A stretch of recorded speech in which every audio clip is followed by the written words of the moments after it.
Dia itu lebih introvert gitu, Coach. Nggak bisa untuk merayu orang, tapi dia kerja di bagian sales tuh, Coach.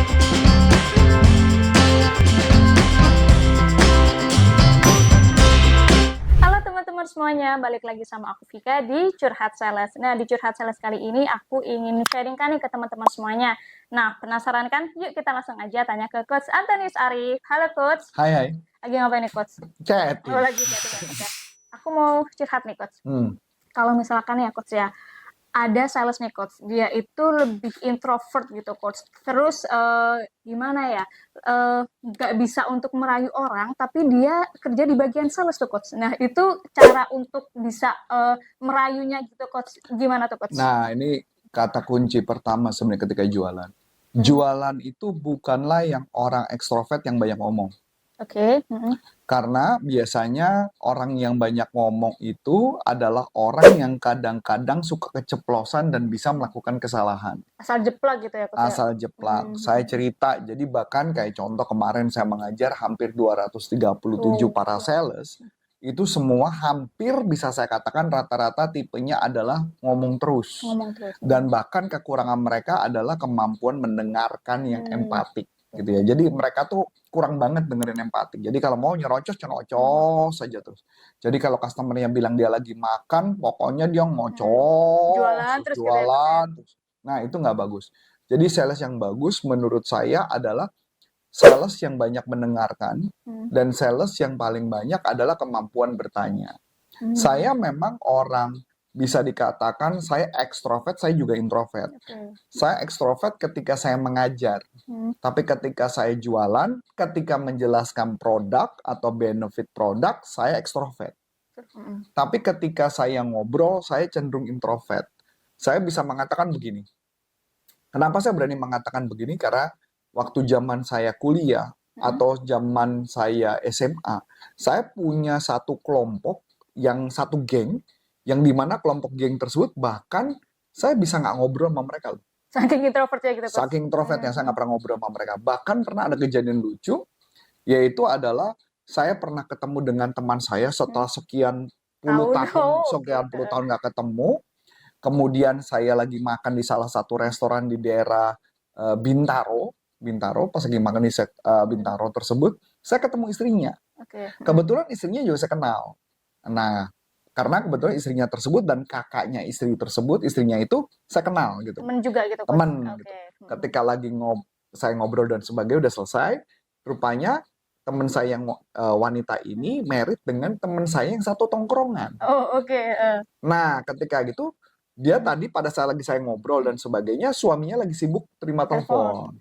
Nah, ketika dia balik, saya tahu kan, kita tahu yang meja makannya kan nggak terlalu jauh kan, pasti temennya kan bisik-bisik, tuh Arif tuh, itu si Arif tuh gitu ya. Tahu nggak apa yang dia ngomong? Dia gini. Nah, kira-kira apa body language kayak gini? Apa siapa? Arif yang mana gitu kan? Arif yang mana gitu kan? Arif yang mana kayak orang bingung dan sebagainya, sekian berapa lama dan sebagainya, dan akhirnya setelah selesai makan, saya samperin baru salaman. Jadi maksud saya menunjukin bahwa nggak semua orang juga mengingat saya di zaman masa kuliah. Memang karena saya nggak terlalu banyak ngomong. Tapi saya hanya pinter ngomong ketika memang menjelaskan sebuah produk. Itu kelebihan saya. Nah, jadi sales yang baik adalah sales yang dimana dia lebih baik introvert. Dia lebih banyak mendengarkan dan lebih mengkonekkan dengan kebutuhannya. Jadi bukan dia membujuk. Dia nggak perlu membujuk. Dia cukup mendengar apa problem mereka. Nah, ketika karena dia sudah sebenarnya tanya, dia udah punya bakat dong. Udah Coach. Bakat mendengar. Iya, betul. Nah, tinggal dimodalin adalah bakat bertanya. Nah, setelah sudah punya bakat bertanya, bakat mendengarkan, barulah di-connect dengan produknya. Karena customer bukan mau dengerin cerita lu kehebatan produkmu, tidak. Tapi problem gua apa, bisa nggak lu jawab itu aja sih sebenarnya. Cara menyampaikannya juga gitu ya Coach ya? Cara menyampaikan, cara presentasinya, ya. Itu ada metodenya. Kalau cara presentasi yang bagus adalah, yang pertama adalah sebutkan problem mereka. Jadi kita menyatakan apa problem mereka. Terus kemudian setelah itu, apa yang bisa kita bantu, dan kenapa bisa kita bantu, itulah presentasinya. Gampang, sederhana dong? Misalnya contoh, saya tahu Anda punya problem, seperti Anda tadi sampaikan, bahwa Anda punya problem A, B, C, D, Dikonfirmasi dulu berarti ya Coach ya? Ya, Oke. dan perusahaan kami bisa memberikan solusi D, E, E, F. Kenapa kami? Karena kami tahu bahwa Produk kami dan bla bla bla lain-lain bla gitu bla ya bla Coach ya? bisa Oke. menjawab permasalahan itu. Selesai. Oke Coach, kalau misalkan tadi kan si salesnya itu introvert gitu ya Coach ya, pemalu. Nah kalau misalkan ketemu nih Coach, ketemunya kebetulannya sama customer yang judes gitu Coach, yang menolak fakta gitu, kayak nggak dulu lah Mbak, inilah segala macam. Nah itu gimana tuh Coach? Nah, balik lagi ya. Kalau mama itu kan tujuannya beda dulu nih. Iya. Kecuali kalau dia sales dari door to door yang mungkin aja ada yang ketemu Ada. kayak begitu. Nah, kalau saya pribadi ketemu dengan customer yang seperti itu, kita memang tidak bisa perlu membujuk semua orang. Betul, Tidak perlu. Makanya kenapa kalau saya paling suka kalau orang baru lebih baik menghabiskan jatah ditolak dulu. Habiskan Jatah ditolak. Yang artinya dia harus mengejar sebanyak 100 kali ditolak oleh customer. 100 kali Coach? 100 kali. Karena bayangin nggak kalau udah ditolak 100 kali itu kira-kira kebal kan? Ya, nah kalau baru ditolak 2-3 kan sakit banget rasanya. Tapi kalau udah ditolak 100 kan, alah. Udah biasa gitu ya Coach ya? Udah biasa. Ya, nah, tapi pasti dong dari 100 masa nggak ada yang closing? Ya, pasti ada. Nah, itu dulu yang mesti dijawab dulu. Nah, jadi ketika ada orang yang mengatakan nanti dulu dan sebagainya, nggak apa-apa. Nah, tinggal tugas saya adalah seperti yang saya pernah juga sharingkan ke kamu adalah do one thing differently. Yang pertama adalah habiskan jatah 100. Setelah sudah habiskan jatah 100, kemudian kita lakukan misalnya 100 yang kedua, lakukan hal yang berbeda. Yang dimana ketika kita melakukan hal yang berbeda, ya memang belum tentu berhasil. Tapi paling nggak dicoba saja dulu untuk melakukan perubahan sedikit. Siapa tahu berhasil. Gitu ya, karena saya juga ngeliat gini ya, ada situasi-situasi, saya juga bukan berarti setiap saya telepon saya selalu berhasil, nggak juga. Tapi ketika saya telepon dan saya ngeliat, saya amati, saya pelajari apa yang harus saya perbaiki sampai saya dapat perfect formula. Polanya gitu ya. Polanya, karena gini, konsep jualan itu pada dasarnya sama. Yang penting asal kita mencari polanya, kalau lo udah dapet polanya itu diulang aja udah pasti berhasil, nggak mungkin gagal. Diulang aja gitu. Diulang aja polanya. Nah, tinggal pertanyaannya, kamu udah dapat formulanya belum? Iya, betul. Nah, kalau udah dapat formulanya, pasti kamu berhasil. Oke. Nah, cara supaya kita konsisten nih Coach. Kalau misalkan kita kan udah dapat polanya Coach ya. Nah, cara konsisten buat dapetin polanya tuh gimana tuh Coach? Maksudnya konsisten melakukan pola. Betul, konsisten melakukan pola. Konsisten melakukan pola jawabannya cuma sederhana. Yang pertama adalah kita yang pasti adalah kita catat. Karena gini, ini kebiasaan saya. Saya tuh tipe orang yang selalu melakukan riset. Oke. Jadi ketika jadi gini, saya selalu ini cara saya, metode saya. Saya telepon nih. Saya taruh kertas di sebelah saya. Dan saya pegang pulpen. Dan ketika saya mengerjakan sesuatu, saya tulis. Jadi saya tulis tuh. Begitu dia jawab apa, saya tulis. Saya tulis. Misalnya namanya orang siapa, Wati, saya tulis Wati. Nah, saya tulis nama perusahaannya, saya tulis, kemudian saya tulis. Udah. Bahkan kadang-kadang saya ngebuat skrip, saya tulis. Tidak diketik. Setiap harinya tuh Coach? Setiap harinya. Jadi artinya saya hanya menghafal polanya. Nah, pola ini berarti enggak. Kalau begitu enggak, saya biasa pakai rumus. Biasa kadang-kadang ketemu dengan kontak person 3-5 kali, ditolak yang sama, saya tutup, saya cek. 3-5. Pola ngomongnya. Coba diganti sedikit bagian ini. Coba urutannya diganti dari depan ke belakang, belakang ke depan, gitu bolak-balik. Jadi kalau ditanya begini, sebenarnya setiap saya sharingkan informasi di sini itu adalah informasi yang sudah saya lakukan riset, sudah saya lakukan. Tapi kebanyakan sales suka cobalah pakai teknik ini, pakai teknik itu. Sebenarnya cuma hanya ngikutin pola saya aja udah pasti selamat gitu loh. Jadi paling nggak salah satu jalan adalah dia catat nih. Tadi kan konsepnya gitu ya. Problemnya dulu, kasih tahu problemnya, solusi, kenapa. Problem, solusi, kenapa. Kemudian connect-nya. Begitu juga ngadepin resepsionis. Misalkan contoh, ngadepin resepsionis. Memang saya pernah belajar banyak di beberapa ilmu dari luar negeri dan sebagainya. Saya dapat satu pola yang menarik. Tapi lucunya, polanya itu sama persis seperti pola ketika saya mencoba sendiri waktu ketika menjadi sales. Polanya mirip. Gitu ya, mirip. Cuman bedanya satu bule, satu Indonesia. Ketika polanya itu saya pelajari. Makanya ketika saya kadang-kadang gitu ya, saya lagi pernah menulis buku atau saya mau men-sharingkan sebuah artikel.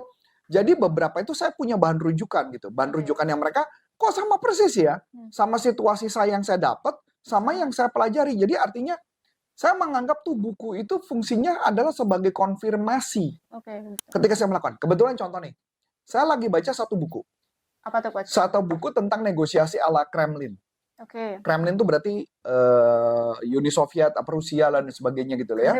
Nah, dalam bukunya tersebut, dia menjelaskan satu teknik tertentu. Yang disebut namanya kalau nggak salah posisi.